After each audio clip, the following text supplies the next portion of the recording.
Hello बच्चों, let's see this question. So the question says a person pulls a block by applying a force. 1 second. By applying a force F, and the block remains at rest. The arrow in the diagram correctly shown the direction, but not necessarily the magnitudes of the various forces on the block.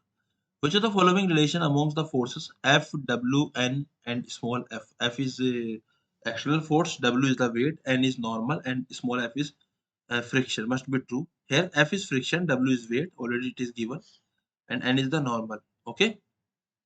So यहाँ पे हम लोगों से पूछा गया है कि which of the following relation among the forces must be true. So true relation हमसे यहाँ पूछा गया है.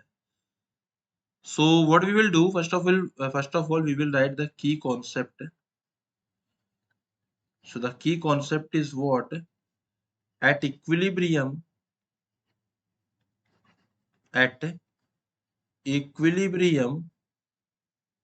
we can say net force will be equal to 0.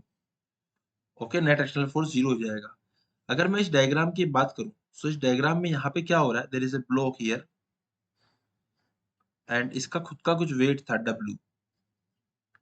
Okay, एक नॉर्मल यहाँ लग रहा है ऊपर की तरफ, यहाँ W लग रहा है इसका, इधर लग रहा है कुछ फोर्स, ये एंगल थीटा है, ये एंगल F है, और इधर लग रहा है हमारा फ्रिक्शन. ठीक है, सो बेसिकली कुछ ऐसे लग रहा है हमारा. अब व्हाट वी कैन सी कि यहाँ पे जो हमारा नॉर्मल आएगा it will be equal to W.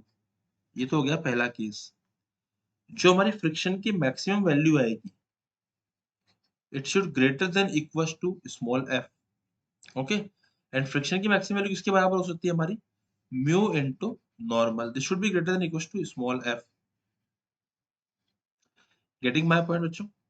सो अगर मैं यहाँ बात करूँ, यहाँ पे अगर मैं बात करता हूँ, है ना, नॉर्मल इज इक्वल टू, एक सेकंड, यहाँ पे आएगा ऊपर की तरफ कंपोनेंट भी आएगा f sin थीटा.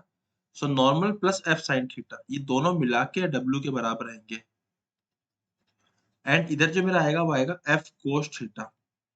ठीक है, तो इधर मेरा f cos थीटा की वैल्यू आएगी. अब नॉर्मल में यहाँ से निकाल लूंगा, नॉर्मल की वैल्यू आएगी w minus f sin theta. Okay, so यहाँ पे जो हमारा f cos थीटा है, f cos थीटा है, सो यहाँ पे क्या बोला गया था? Arrow the person pulls a block by applying a force F and the block remains at rest. इसका मतलब f cos थीटा हमारा फ्रिक्शन के बराबर हो गया है. ठीक है, जो मेरी f cos थीटा की वैल्यू है वो किसके इक्वल आ गई है? फ्रिक्शन के इक्वल आ गई है. सो अगर मैं बात करूं यहाँ पे, तो यहाँ से जो मेरा n की वैल्यू आएगी from this equation, the n is w minus f sin theta. मतलब n की वैल्यू w से कुछ छोटी आई है. तो we can also conclude that n is less than w. Okay, from this we can conclude that n is less than w.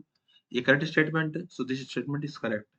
But अगर हम बात करें यहाँ पे कैपिटल F की, जो कैपिटल F की वैल्यू आएगी, ठीक है, वो हमारी किसके बराबर आ रही है?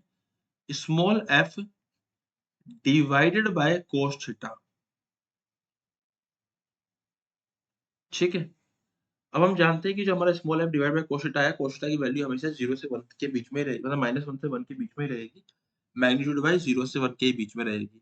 तो जो हमारा फोर्स आएगा it will B greater then small f. तो यहाँ पे option number 1 3 sorry is matching with the answer. Option number 3 is my final answer. I hope you understood it well. Best of luck.